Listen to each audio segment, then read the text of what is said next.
കേരളത്തിലെ ഏറ്റവും നല്ല സദ്യ ഏതാണെന്ന് ചോദിച്ചാൽ 14 ജില്ലക്കാരും കൂടെ അടി നടക്കും. അതുകൊണ്ട് ആ വാദത്തിന് ഞാനില്ല. എന്നാലും കുറച്ച് സ്പീഡ് വേണ്ടതും കുറച്ച് ഐറ്റംസ് കൂടുതലുള്ള സദ്യ ഏതാണെന്ന് ചോദിച്ചു കഴിഞ്ഞാൽ ഞാൻ കണ്ണും പൂട്ടി പറയും കൊല്ലം, ആലപ്പുഴ, തിരുവനന്തപുരം ജില്ലകളിലാണെന്ന് കേട്ടോ. അപ്പം കൊല്ലംകാർ തന്നെ ചെറിയൊരു സദ്യ നോക്കുകയാണെങ്കിൽ അതിൽ പച്ചടി, കിച്ചടി, അവിയൽ, തോരൻ, അച്ചാർ തന്നെ 3 തരം: മാങ്ങ, നാരങ്ങ, ഇഞ്ചി. പിന്നെ കിച്ചടി തന്നെ ബീട്രൂട്ട് കിച്ചടി ഉണ്ടായിരിക്കും, പിന്നെ പൈനാപ്പിൾ കിച്ചടി ഉണ്ടായിരിക്കും, പച്ചടി ഉണ്ടാവും, പപ്പടവും നാരങ്ങയും ചിപ്സും ചക്കരവത്തയും കൂടെ ചേർത്ത് കിടിലൊരു സദ്യ ഉണ്ടായിരിക്കും. പിന്നെ ഒരു കൂട്ടുകറിയും കൂടെ ചേർത്ത് നമുക്ക് കൂടെ ഉണ്ടാവും കേട്ടോ. ഈ ചിപ്സും ചക്കരവട്ടിയൊക്കെ തരുന്നതെന്ന് വെച്ചാൽ ബോറടിക്കുമ്പോൾ തിന്നോണ്ടിരിക്കാൻ വേണ്ട.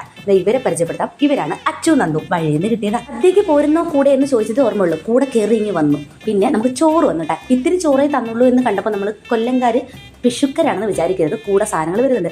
പരിപ്പ് കറി കൂടെ തരും. പരിപ്പ് കറിയും നെയ്യും. അതിൻ്റെ കൂടെ നമ്മൾ പപ്പടം കൂടെ കുഴച്ചടിച്ച് കഴിക്കുക.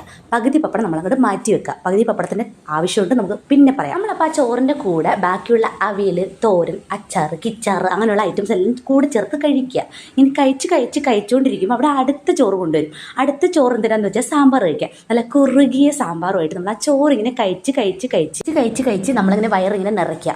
എൻ്റെ ചോറ് തന്നെ എനിക്ക് കഴിക്കാൻ വയ്യായിരിക്കുമ്പോൾ അവളെ ചോറും കൂടെ വരി എനിക്ക് തന്നു. ഈ ചോറിങ്ങനെ നീക്കി വെക്കുന്നത് വേണ്ടാഞ്ഞിട്ടല്ല, അടുത്ത പായസം വന്നതുകൊണ്ടാണ്. നമുക്ക് അടപ്രഥമൻ പായസം നല്ല പഴവും കുട്ടി കുഴച്ച് കഴിക്കണം. കൊല്ലംകാരുടെ സദ്യ എന്ന് പറയുമ്പോൾ നമുക്കിങ്ങനെ ഓരോ സ്റ്റെപ്പ് ബൈ സ്റ്റെപ്പായിട്ട് കഴിക്കണം. സ്റ്റെപ്പൊന്നും അറിയാത്ത ആളാണ് സദ്യ കഴിക്കുന്നതെങ്കിൽ കുറച്ച് ചോറും കറിയും തന്നെ പറ്റിച്ചു എന്ന് പറഞ്ഞിട്ട് നാളെ പരാതിയും പറഞ്ഞു വരും. അടുത്ത ഐറ്റം എന്ന് പറഞ്ഞിട്ട് ബോളിയാണ് കേട്ടോ. ബോളി ഞങ്ങൾ അങ്ങനെ കൊല്ലംകാർ എപ്പോഴും എടുക്കാറില്ല, കുറച്ച് പേര് കൊടുക്കാറുണ്ട്.